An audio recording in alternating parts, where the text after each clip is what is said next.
The security alarm blinked red at 2:47 a.m. A shadow moved silently across the marble floor.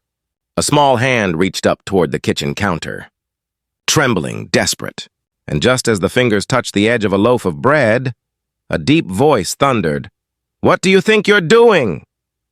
The little girl froze. No one knew that this moment would change both their lives forever. Hey everyone, welcome back to Hopeful Stories, where real hearts meet real miracles. Before we dive into this emotional journey, please make sure to like this video and subscribe to our channel, Hopeful Stories, for more heart-touching stories that restore faith in humanity. Now, let's begin. The moonlight slipped through the grand kitchen's tall windows, illuminating polished counters and silver trays. Everything was quiet, until the soft creak of the back door broke the silence. Inside stepped a tiny figure, barefoot, her clothes torn and muddy. Her hair clung to her small face, soaked from the rain. She tiptoed toward the counter, eyes darting around. The smell of freshly baked bread made her stomach twist painfully. She hadn't eaten since yesterday morning.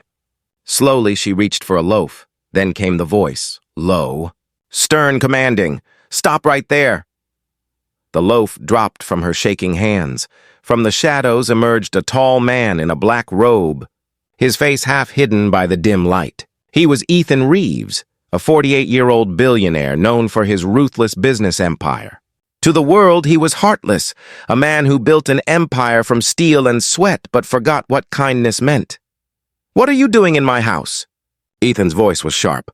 The girl couldn't even speak. Tears streamed down her face. I'm sorry, sir.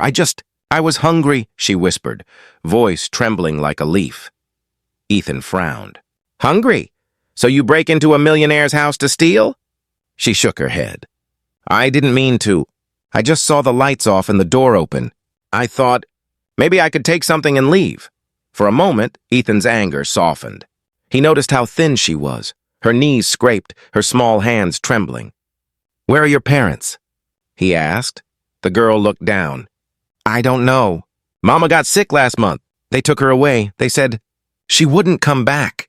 Ethan's breath caught. "And your father?" She wiped her nose. "I never met him." The mansion fell silent. The only sound was the ticking of the clock. Ethan should have called the police. That's what any wealthy man would have done. But something in this little girl's eyes, something raw and familiar, stopped him. He saw pain he once knew, the kind that came from losing everything. Decades ago, Ethan had been a hungry boy, too. His father had died in an accident, leaving his mother and him with nothing but debts. He remembered nights of eating nothing but stale bread and tap water, the ache in his stomach reminding him of his helplessness. He took a deep breath and asked softly, "What's your name?" "Lila," she said, voice barely audible. "All right, Lila," he said, walking to the counter. He cut a piece of bread and handed it to her. "Eat!" Her eyes widened. "You're not going to call the police?" "No," he said. "But you're going to tell me the truth. Where do you live?" Lila hesitated. "By the old train station. I sleep near the crates." "It's not far." Ethan's heart ached. "How long have you been out there?" 2 weeks, she said between small bites. "I try to sell flowers during the day, but nobody wants them anymore." He watched her eat, each bite filled with desperation. Then he said quietly, "You shouldn't be out there." "You'll come with me. You'll sleep here tonight." Lila froze again. "Here in your house?"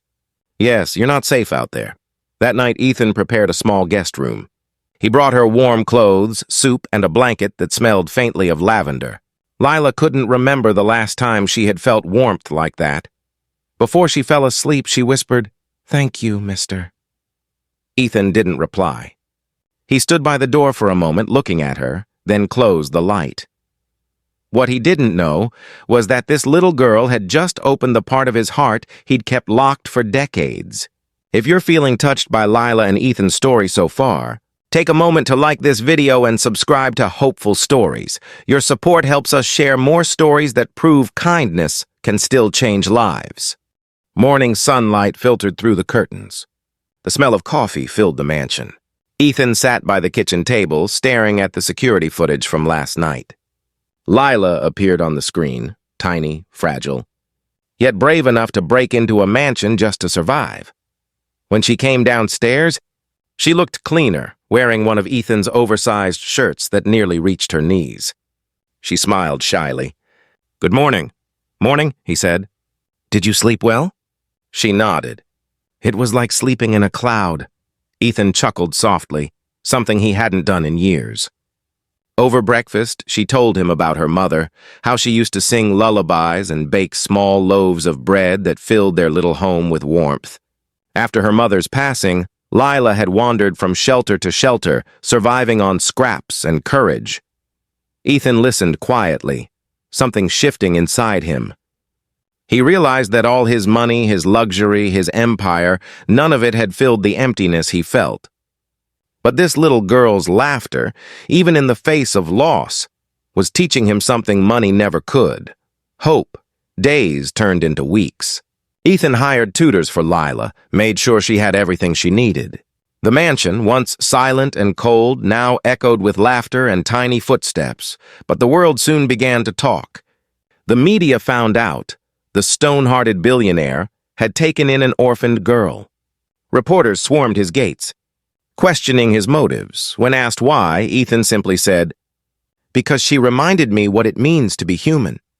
Months later, on Lila's birthday, Ethan surprised her with something she could never have dreamed of, a small bakery in her mother's name, Maria's Bread of Hope. He told her, "Your mother gave love through bread. Now you can give hope through it." Years passed. Lila grew into a young woman, running the bakery with pride. Every loaf she baked carried her mother's warmth and Ethan's kindness. Ethan, now older and frail, would often sit by the window, watching her from across the street. One evening, as the sun dipped below the horizon, Lila brought him a piece of fresh bread. She knelt beside him and said, "You gave me food when I was starving. You gave me home when I was lost. You gave me hope when I had none." "Thank you, Dad." Ethan smiled faintly. "No, Lila, you gave me life." He closed his eyes. The smell of bread filling the room, warm, gentle, eternal. And in that moment, both their hearts found peace. If this story touched your heart, please like this video and subscribe to our channel Hopeful Stories for more inspiring tales of compassion, second chances, and the power of kindness. Because sometimes, the smallest act of mercy can change the world.